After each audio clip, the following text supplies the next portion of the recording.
It was a year of change. A year of scandal. She's a whore. She's interested in making money. And a year for journalism at its best. Were you sharing needles?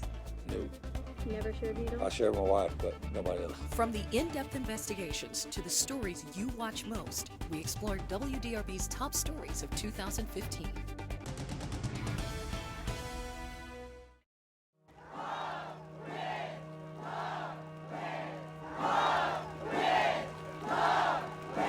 It's about being treated the same as every other family out there. To have to fight for it, you know, it's kind of odd, but guess what? We're willing to do it. This ruling will strengthen all of our communities. This is a Supreme Court that's gone rogue from the Constitution. You are a strong people!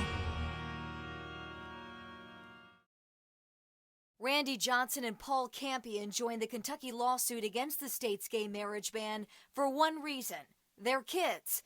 While the gay marriage ban was in place, the couples couldn't adopt children together. Legally, I'm the legal parent. And so during those 20 years, Randy hasn't had any legal connection to those boys, even though he raised them equally as I did.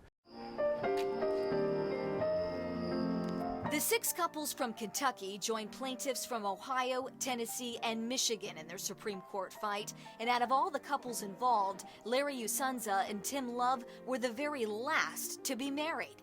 They waited until October because that's been their anniversary for 35 years. We've had so many things taken from us. We didn't want to have this, everybody else decide when our anniversary was going to be. We already had our anniversary and we wanted to keep it. We were there for their wedding rehearsal at their church in Clifton. The flag draped over the seats at the ceremony was the same flag that was carried on the steps at the U.S. Supreme Court.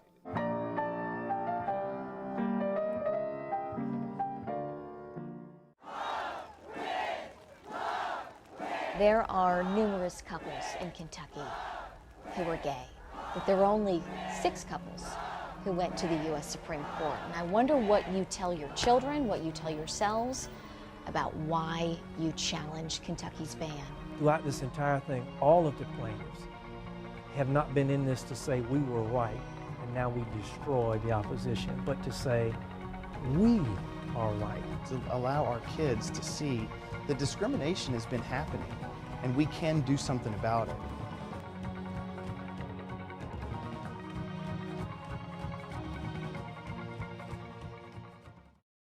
One plan will make drivers happy. Fisher is asking for double the amount of money to work on roads. More than $13 million is needed for that, and that money includes adding more bike lanes. Fisher says they're important for a city that's on the move. That's why we're going to continue to put more bike lanes in the communities. And an affordable housing investment like we've never seen. An initiative for 1,500 homes will cost $12 million. You can't have a productive workforce if they don't know where they're going to be sleeping that night. So that's a major initiative in this budget. It's a big step forward for our city, and it's being recognized around the country as well. Public safety is a big chunk of the budget, $2.8 million to equip all LMPD officers with body cameras, another $10 million to replace equipment like snowplows, police cars, ambulances, and fire trucks.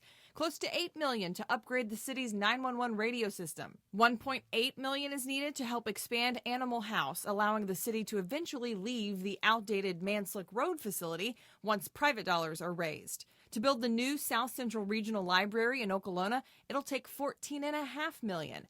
Some are projects that have been put off for years. Now there's flexibility. Good afternoon. Thanks for joining us today. I'm Gilbert Coursey. And I'm Rachel Collier. A story of fire and water for Louisville today as 200 firefighters battle flames at GE Appliance Park. And other first responders have braved rising floodwaters, racing to pull people to safety. Reports from both Appliance Park and the flood zone in a moment. First, though, we are facing another round of potentially severe weather right now. We can kind of keep things at bay for a period of time, but likely it's going to come back and cause you problems. So what's different? These radio frequency markers about the size of a grain of rice that are injected into a tumor. They act as a sort of GPS, allowing doctors to keep a constant eye on a tumor's location during radiation treatment. The liver moves a lot as the patient breathes, so it's very important that we know where the tumor is within the liver while we're treating. And we really couldn't do that before. We had to treat a much larger area.